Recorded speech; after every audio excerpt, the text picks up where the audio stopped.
Welcome to The Line and the Lab. This is energy education session number 1. We're going to answer the question, what is an outside air weather sensor? If you're seasoned in this industry, this answer is pretty quick for you. But if you're new, you may have ran into an outside air weather sensor as part of an energy audit, a due diligence survey, walkthrough. If you're a building operator, building engineer, energy engineer, or architect. And as its name implies, the outside air weather sensor's job is to be able to sense values such as temperature, humidity, typically in percent RH, CO2 in some scenarios, in some cases also outside air pressure. Now, the job of the sensor is not simply to just pick this information up and simply store it for its use, at least in the HVAC world.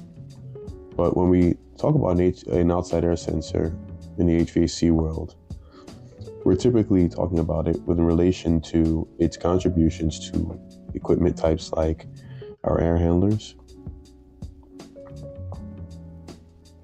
centrifugal chillers,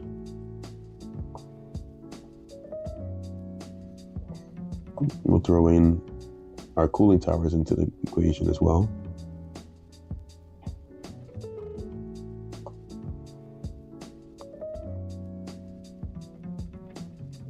And then our condensing boilers, we talk about those too.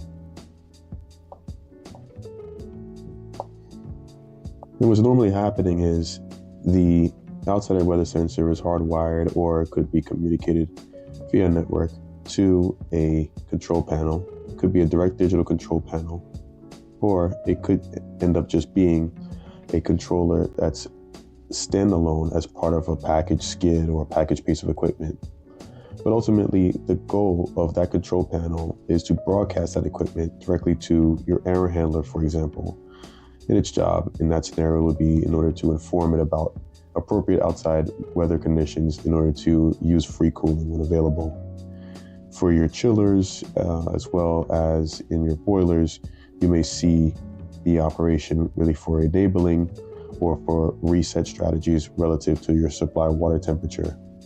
Similarly, for your cooling towers, you might also be having that as part of your system enable point, but also as a contributing factor to calculate the wet bulb temperature, which is one of the most critical aspects of your cooling tower operation in general.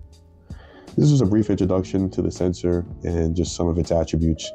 We're going to use the next few videos to get into a little bit more detail in terms of proper location, as well as typical construction and other impacts in terms of energy conservation measures. Looking forward to seeing you in the next lab session.